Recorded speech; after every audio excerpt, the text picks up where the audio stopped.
Fidèles téléspectateurs d'Africa TV, merci de nous rejoindre sur l'actualité de l'Afrique qui bouge. Sa plume dérange, ses prises de position enflamment la toile. L'universitaire camerounais Franklin Nyamsi est notre invité. Professeur Franklin Nyamsi, merci d'être avec nous. Bonjour. Vous êtes agrégé de philosophie à l'université de Rouen en France. Et vous êtes à Abidjan dans le cadre du deuxième colloque du Club international de conférences de l'Assemblée nationale de Côte d'Ivoire. Alors, première question, toute classique, quelle est l'opportunité d'une telle rencontre internationale? Je vous remercie, Monsieur Goulizia. L'opportunité du colloque Sciences et démocratie que nous avons organisé à l'Assemblée nationale de Côte d'Ivoire, et donc vous avez parfaitement compris, avec l'aimable autorisation et parrainage du maître des lieux, le président Guillaume Soro, est l'expression de deux types de volontés qui sont à la recherche d'une alliance et d'une coopération réussie l'une avec l'autre. D'une part, la volonté politique, qui est issue de la légitimité démocratique. Elle est exprimée ici par l'Assemblée nationale, qui, comme vous le savez, est la maison de la production des lois, du contrôle de l'action gouvernementale, mais également de la médiation entre les populations et les institutions. Et d'autre part, une autre volonté, que j'appellerais volontiers une volonté épistémique ou scientifique, exprimée par un certain nombre d'intellectuels, de chercheurs africains ou originaires d'Afrique, installés en Afrique et installés en dehors de l'Afrique, de contribuer d'une manière harmonieuse à produire les concepts, les idées, à produire les analyses qui pourraient contribuer d'une certaine façon à améliorer l'impact des politiques sociales, économiques, culturelles, sanitaires, des politiques de gouvernance sur les citoyens africains eux-mêmes. Donc l'idée est ici de trouver la meilleure manière de faire coopérer deux types de légitimité qui, à travers le continent, n'ont pas souvent su coopérer. D'une part, la légitimité politique ou démocratique, quand on est dans un régime démocratique, et d'autre part, la légitimité scientifique ou encore celle de l'expertise. Alors, comment formuler une alliance réussie entre la politique et la science, entre la démocratie et la recherche scientifique? Tel était l'enjeu de ce colloque, qui exprime donc en quelque sorte une convergence, d'une part entre la volonté du président Guillaume Soro de faire vivre l'Assemblée nationale comme un lieu de la culture aussi, comme un lieu de la discussion, comme un lieu du débat, pas seulement politique, mais également épistémique, et de la part des intellectuels qui, depuis 2 ans, travaillent à participer aux actions donc, du Club international de conférences de l'Assemblée nationale, d'apporter à chaque fois, justement, leur modeste lumière à la dynamique de l'espace public démocratique, parce que l'espace public ne vit pas que des prises de position de politique, il vit de l'alimentation par les analyses des intellectuels, pas seulement évidemment des leaders d'opinion, mais des intellectuels, en tant qu'ils ont un certain devoir de vérité qui n'obéit à aucune considération autre que le désintéressement du vrai même. Vous le soulignez dans vos propos liminaires, il y a une corrélation logique entre les intellectuels et la démocratie et la marche de la démocratie. Justement, est-ce que vous ne pensez pas que les intellectuels africains ont une part de responsabilité dans ce que j'appelle le mal-être de la démocratie sur le continent? La responsabilité sur l'état ou le mal-être, que vous appelez donc le mal-être de la démocratie sur le continent, est absolument partagée par tous les citoyens africains.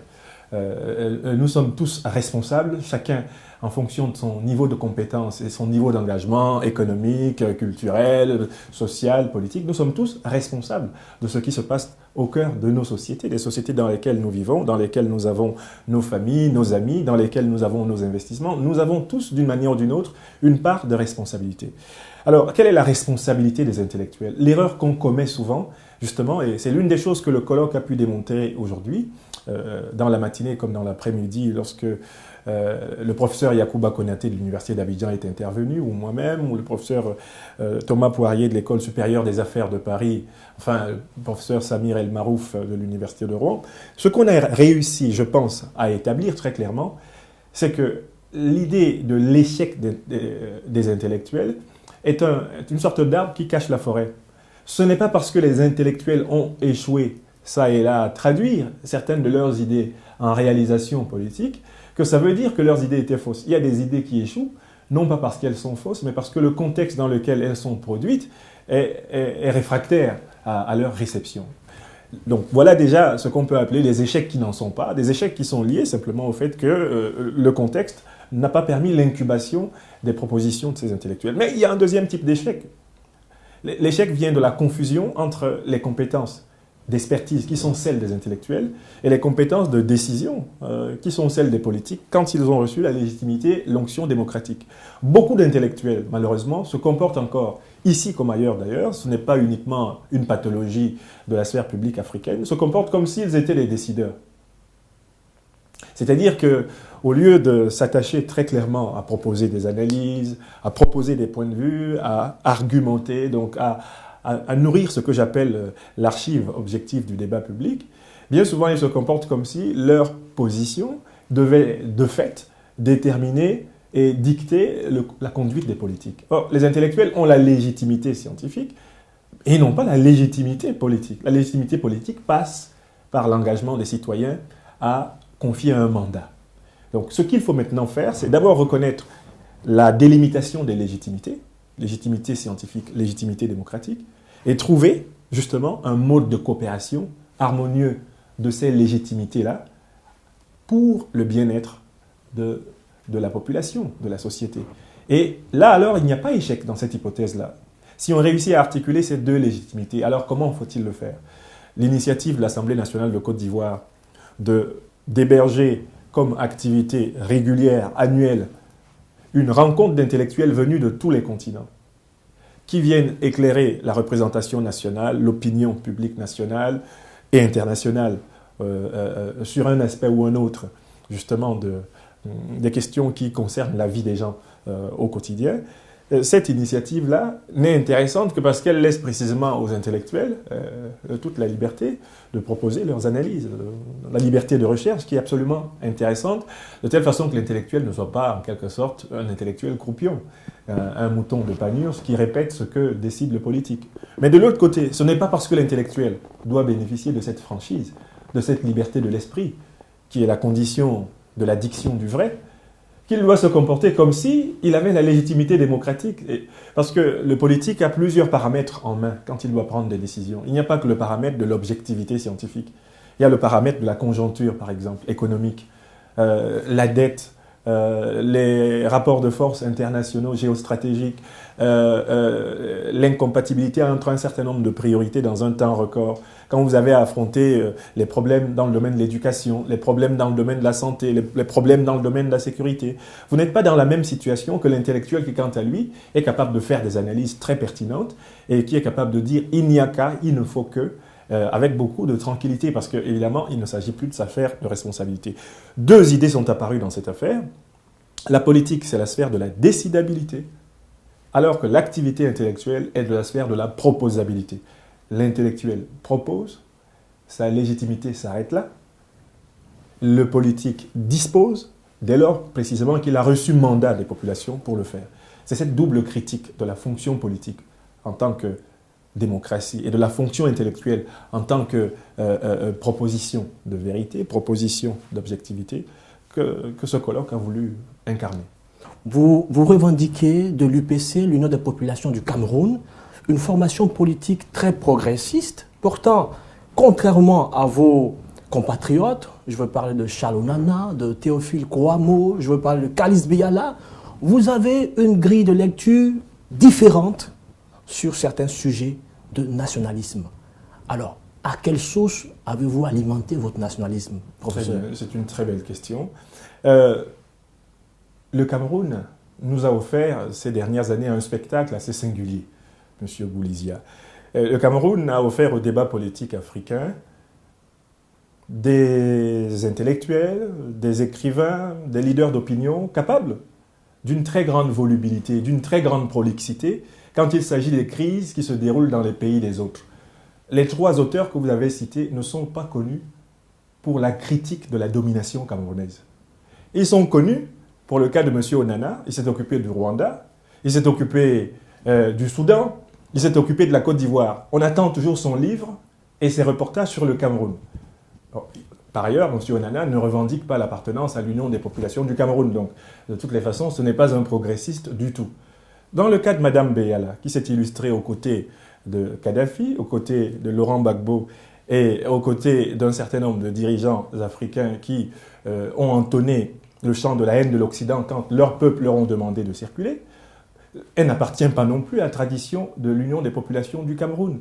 Au Cameroun, tout le monde sait la servilité de Mme Biala envers le pouvoir en place du président Biya, qu'elle considère comme son mentor.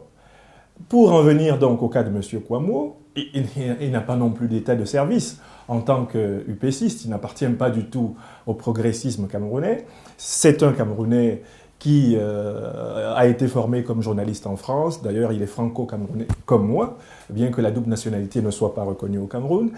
Et c'est un Camerounais qui s'est illustré spécialement dans la crise ivoirienne. On ne lui connaît pas de travaux. C'est quelqu'un qui a produit des articles de journaux, qui a produit toutes sortes de pamphlets pour s'attaquer au président légitimement élu de Côte d'Ivoire, Alassane Ouattara, pour s'attaquer au président Guillaume Soro. Mais on ne lui connaît pas une telle virulence envers le pouvoir de M. Paul Biya, qui, très sérieusement, de mon point de vue, n'est pas démocratiquement légitime. Pour ma part, si vous cherchez sur le net, vous verrez que j'ai écrit des livres, j'ai écrit des tribunes pour dénoncer prioritairement ce que j'appelle effectivement la tragédie de mon pays natal. L'idée d'un pays qui a l'une des plus belles flopées d'intellectuels, de médecins, d'ingénieurs, un pays qui est gâté par la culture, qui est gâté par la nature, qui est l'Afrique en miniature, mais dont l'essentiel des forces vives ne se préoccupe pas de créer les convergences nécessaires à la modernisation de leur propre système politique, et s'époumonnent essentiellement dans les affaires des autres. Je ne suis pas de cela.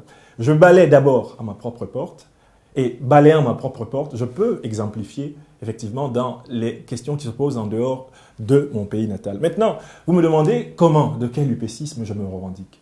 Je suis né dans le bassin du nationalisme camerounais. Pour ceux qui connaissent l'histoire de la résistance indépendantiste camerounaise, elle se déroule pour l'essentiel dans le Cameroun qui va de Ngaoundéré jusqu'au port de Douala, en tout cas de Ngaoundéré au sud du Cameroun. C'est dans ce bastion-là que la conscience, en quelque sorte, de la nécessité d'une indépendance, d'une autonomie camerounaise a eu lieu. J'ai été bercé dans mon terroir à l'idée qu'un jour au Cameroun apparaîtrait une république dans laquelle les êtres humains ne seraient plus massacrés, une république dans laquelle les êtres humains ne seraient plus considérés comme superflus, une république dans laquelle, de manière exemplaire, les Africains donneraient la preuve que l'intelligence peut apporter la prospérité, la liberté, la dignité. Donc l'upécisme, c'est la mamelle. Les premières chansons politiques que j'ai entendues parlaient de l'UPC. Par la suite, j'ai pris la responsabilité et j'ai été pendant 5 ans vice-président de la section française de l'Union des populations du Cameroun. J'ai pris la responsabilité de m'intéresser à l'histoire, non seulement du parti Union des populations du Cameroun, mais surtout à l'histoire de l'idéal upéciste. Qu'est-ce que j'ai découvert? J'ai découvert que l'upécisme de notre époque était menacé par un phénomène comparable à la dérive qu'on a observée en Côte d'Ivoire avec le FPI sous Laurent Gbagbo, à savoir que beaucoup de cadres upécistes, malheureusement, et pro-upécistes, étaient restés tributaires de la logique de la guerre froide. Le mur de Berlin est tombé en 1989. Nous ne sommes plus dans le monde clivé, où effectivement il fallait appartenir au camp de gauche, et on avait ses alliés en Union soviétique, en Chine, à Cuba, etc. Et on affrontait le camp de la droite capitaliste, qui avait ses alliés à Washington, à Paris, etc. Ce monde-là a disparu, nous sommes dans un monde multipolaire. Or, beaucoup d'upécistes camerounais continuent à s'exprimer comme si nous étions dans le monde bipolaire des années 60, 70, 80. Donc, j'ai pris sur moi la responsabilité d'extraire de ce qu'on peut appeler l'histoire du mouvement nationaliste camerounais, l'humanisme de l'upécisme. Il y a un chapitre dans mon livre de 2014, février, intitulé « L'upécisme est un humanisme ». Et là, j'explique que ce dont le Cameroun aujourd'hui a besoin, c'est que nous nous débarrassions de la haine, nous nous débarrassions du désir de vengeance envers les Français, envers un tel ou un tel, et qu'ensemble nous nous retrouvions autour d'un certain nombre de valeurs du vivre ensemble qui pourraient être l'équité du système politique. Donc il faut qu'on s'entende très clairement sur le bon fonctionnement des institutions d'acquisition du pouvoir, de conservation du pouvoir, de transmission du pouvoir, qu'on s'entende sur un minimum de questions d'intérêt économique général, la répartition des richesses, qu'on s'entende sur le sort fait aux jeunes, le sort fait à ceux qui sont dans les écoles. J'ai élaboré une théorie qui dit la chose suivante. Pour vérifier qu'un État africain aujourd'hui est démocratique, il y a 3 endroits où il faut aller. Premier endroit, aller dans les prisons. Aller voir comment on traite les gens dans les prisons. Deuxième endroit, Allez dans les écoles, dans les universités, allez voir comment on traite les gens à ces endroits-là. Et puis, troisième endroit, allez dans les hôpitaux. Allez voir comment on traite les gens à ces endroits-là. Vous comprendrez si, dans cette société-là, il y a le souci de l'homme. Et je démontre que nulle part en Afrique, on ne peut avec certitude aujourd'hui dire, dans nos écoles, universités, lycées, collèges, dans nos hôpitaux, dans nos prisons, les hommes sont traités d'une manière telle qu'ils aient conscience que la société à laquelle ils appartiennent à rendre l'homme meilleur. Alors, vous êtes en train de dire que les 30 ans de pouvoir de Paul Biya sont un gâchis pour le Cameroun? Le père Jean-Marc Ella, qui fut un de mes professeurs à l'université de Yaoundé, qui est mort en exil parce qu'il avait été persécuté par le régime de M. Paul Biya, a dit la chose suivante, je le cite. Paul Biya est la chose la plus grave qui soit jamais arrivée au peuple camerounais. Pour une raison toute simple. Le président actuel de la République du Cameroun est au pouvoir, ou en tout cas dans ce que je peux appeler les meubles de la République, depuis 1962. 1962. Il a hérité du pouvoir des mains de l'ancien président Amadou Ahidjo, qui le lui a transmis parce qu'il le considérait comme le plus docile de ses collaborateurs. Il devait s'en mordre les doigts par la suite. Et il n'y a jamais eu de consensus au Cameroun, depuis la présidence Ahidjo et la présidence Biya, sur la transparence des élections. C'est-à-dire que les Camerounais ne font aucune espèce de confiance en la légitimité de surface dont se prévaut le régime du RDPC, du président Paul Biya actuel, tout comme celle dont se prévalait le régime de l'UNC du président Amadou Ahidjo. D'ailleurs, les Camerounais n'ont jamais été gouvernés par des gens qu'ils avaient élus. Voilà la situation depuis 1960. Alors, professeur Niamsi, beaucoup de nos téléspectateurs nous en voudraient si nous ne plongions pas dans l'arène politique ivoirienne et burkinabé où vous êtes illustré depuis quelques années. On dit de vous que vous êtes la plume de Guillaume Soro, le président de l'Assemblée nationale ivoirienne. Quels sont vos liens? Mes relations avec le président Guillaume Soro datent d'une période où il ne rêvait pas d'être chef de la rébellion ivoirienne, rêvait pas d'être président de l'Assemblée nationale, encore moins de pouvoir jouer un quelconque rôle décisif, par exemple dans des médiations aujourd'hui. Vous savez, le président Guillaume Soro est maintenant d'importance continentale, vice-président de l'Assemblée parlementaire de la francophonie, il se retrouve médiateur en Égypte, etc. Guillaume Soro, quand je l'ai connu en 1995, n'y pensait pas du tout. Donc nos relations sont nées là et elles se sont poursuivies de cette façon. Quand on me dit « êtes-vous la plume ?» de Guillaume Soro, je dis, mais vous exagérez, vous oubliez que Guillaume Soro est un universitaire et que le Guillaume Soro que je connais, c'est déjà à l'époque un tribun accompli. On ne dirige pas, il est le premier véritable secrétaire général de la FESI qui soit élu. Et c'est parce qu'il avait un talent, pas seulement d'orateur, mais un talent d'organisateur, un sang-froid de tacticien, de stratège qui s'est avéré absolument payant pour son pays sur une certaine longueur d'année. Tous les grands chefs d'État également ont eu des plumes, donc ce n'est pas un crime d'avoir une plume. Est-ce que vous l'assumez? Vous êtes la plume de Guillaume Soro? Je ne pense pas que Guillaume Soro ait besoin uniquement ou exceptionnellement de ma plume. Parce que Guillaume Soro sait parler, Guillaume Soro sait écrire, c'est un très grand lecteur, il a fait des études de sciences politiques. Et quand Guillaume Soro a besoin de moi, par contre, c'est sans réserve que je me mets à sa disposition. Professeur, ce qui pourrait agacer certains de vos détracteurs, c'est votre prétention à vous exprimer sur tous les sujets ivoiriens. Est-ce que votre amitié ne vient pas biaiser l'objectivité du philosophe que vous êtes? Vous assumez cette amitié et vous prêtez certainement le flanc à certaines critiques qui estiment que vous êtes devenu finalement, pour reprendre une expression de Paul Nissan, le chien de garde, ou de Serge Alimi, le nouveau chien de garde de Guillaume Soro. Oui, votre formule est un peu hardie. Rarement j'utilise des formules qui confondent les hommes et les chiens, donc je n'aurais pas parlé comme Paul Nissan, par respect pour les chiens aussi. Ce que je veux dire très clairement, c'est que Guillaume Soro sait bien s'entourer. Il faut vraiment que les gens le comprennent. Il n'y a pas de grand politique qui ne sache pas bien s'entourer. J'appartiens à la même génération que le président Guillaume Soro. Donc, de lui à moi, en raison de cette fraternité de lutte, les choses se font naturellement.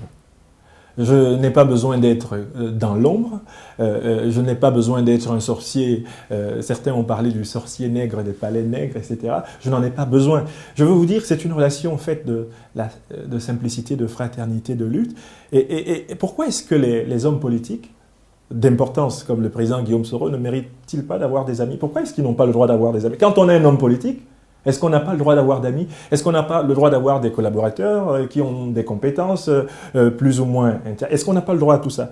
Alors, ce que je refuse, c'est la double stigmatisation. D'une part, de l'intellectuel que je suis, et d'autre part, de l'homme politique chevronné qu'il est. Stigmatisation envers moi pour me dire, si vous êtes intellectuel, vous ne devez pas être l'ami de quelqu'un qui a des responsabilités politiques.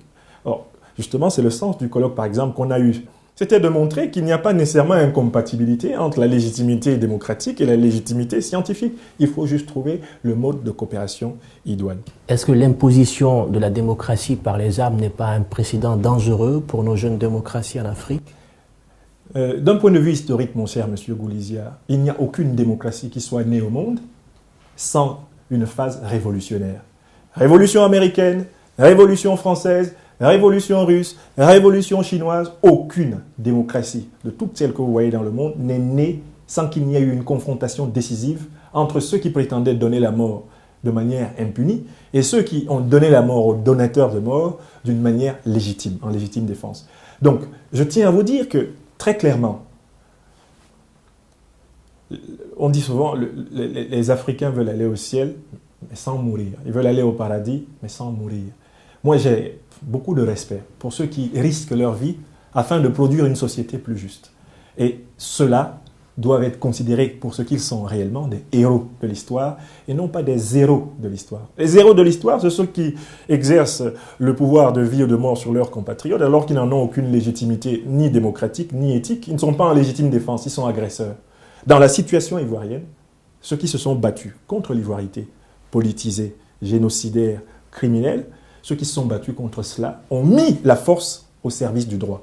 La démocratie ne s'impose pas par les armes, mais les armes peuvent être nécessaires pour faire respecter la démocratie. Voilà ce que l'histoire nous enseigne. Professeur Niamsi, un autre pays où vous avez réussi l'exploit de vous mettre à dos une partie de la classe politique, c'est le Burkina Faso, avec votre prise de position sur la modification de l'article 37.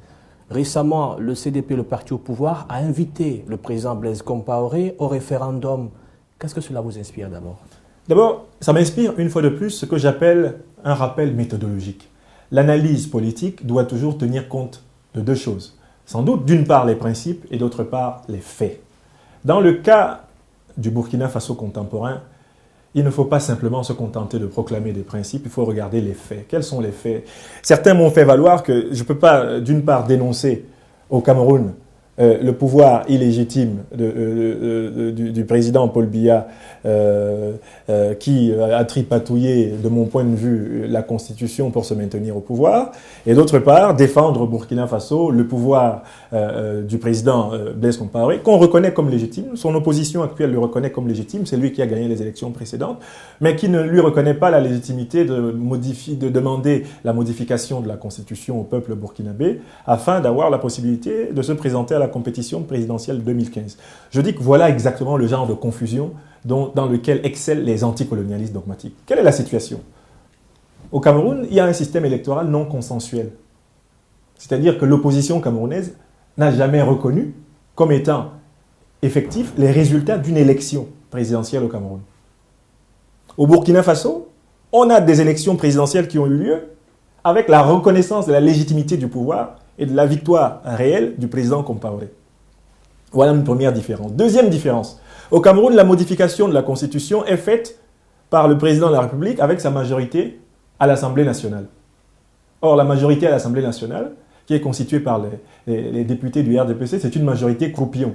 L'un des anciens présidents de l'Assemblée nationale issus de ce parti s'appelait Adopted. Vous savez, on sommes bilingues au Cameroun. Et quand on adopte une loi en général, le président frappe de son marteau et dit que la loi est adoptée. Alors ce monsieur-là, avant même que le débat ne commence, frappait et disait adopted.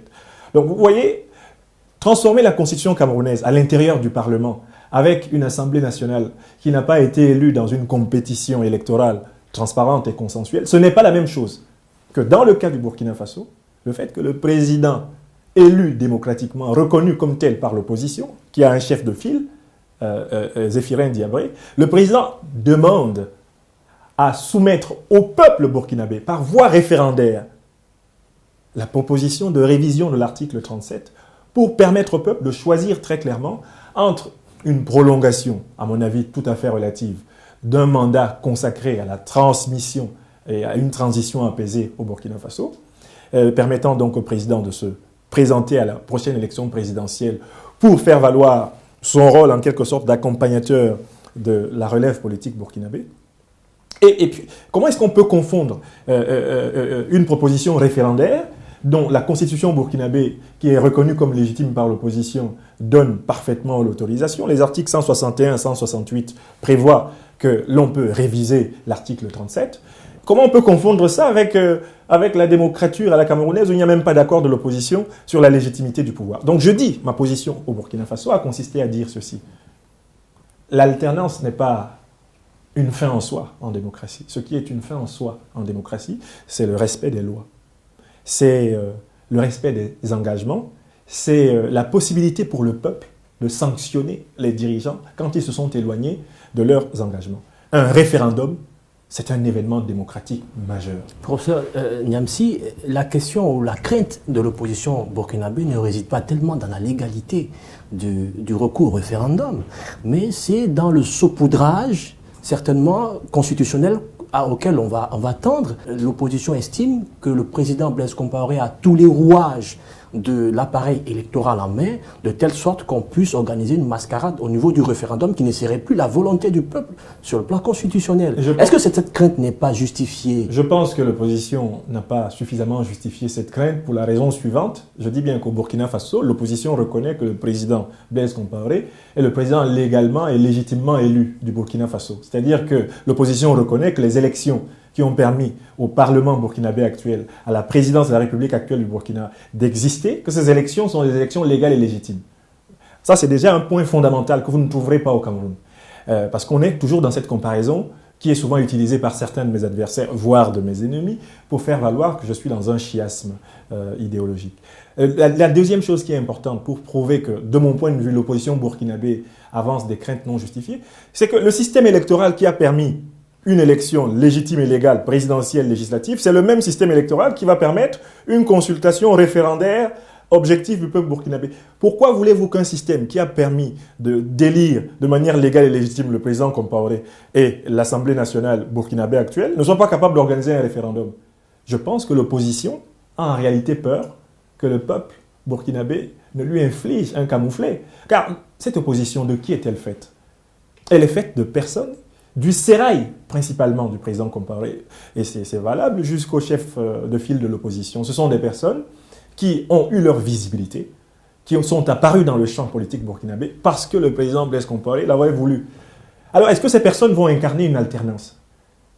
Est-ce que l'alternance au Burkina Faso, ce sera que les anciens caciques du CDP actuel, qui se sont séparés du président Compaoré, soit ceux qui lui succèdent? Est-ce que ce sera cela l'alternance? Je ne crois pas dans le Burkina Faso actuel en l'hypothèse de l'alternance comme étant la seule à retenir. Je pense à l'alternative. C'est-à-dire que je pense qu'il faudrait que le président Blaise Compaoré soit en situation de transmettre le pouvoir au Burkina Faso dans des conditions pacifiques. Et ces conditions pacifiques passent par l'arbitrage fondamental du peuple burkinabé. Je ne vois pas d'autre arbitre. Un mot pour tous les Africains qui luttent sur le continent pour la démocratie, ce sera votre mot de fin? Je voudrais leur dire que la démocratie est la clé de toutes les autres questions qui se posent à nous. Mais pour cela, il faudra que nous clarifions très clairement ce que c'est que la démocratie. Ne confondons pas la démocratie populaire, qui conduit au centralisme démocratique et au totalitarisme de gauche, avec la démocratie. Ne confondons pas une certaine démocratie capitaliste qui conduit à l'individualisme échevelé néolibéral et donc à l'abandon des masses, en quelque sorte, à la loi du marché. La démocratie, c'est quelque chose que nous devons inventer nous-mêmes en tirant des leçons de nos échecs passés et en tirant des comparaisons des réussites des autres. Et je pense que donc, oui, ceux qui luttent pour la démocratie en tant qu'invention moderne de soi de l'homme africain, ceux-là sont éminemment mes frères. Même si je considère ceux qui luttent contre la démocratie aussi comme mes frères. Il nous faut produire une Afrique qui va protéger l'obscurantisme de lui-même. Professeur, merci d'avoir accepté notre sollicitation. Nous étions entre philosophie et pratique politique. Je vous dis à très vite sur Africa TV.